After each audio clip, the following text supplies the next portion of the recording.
People asked about the health of this K24. As you can see, inlet blades are intact. I'm going to stick my hand in the exhaust side and turn it. Turns nice and easy. I'm going to try to give it in and out play.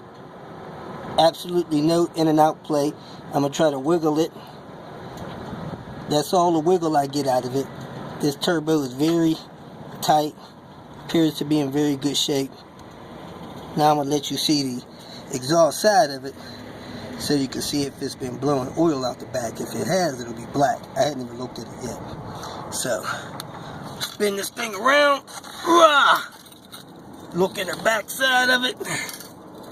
And it looks nice and normal. There you have it. I don't know if it's got any cracks in there or not, but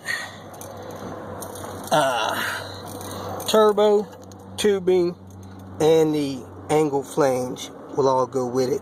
I'm going to keep the exhaust manifold for Queen Bee. There's a tag on it.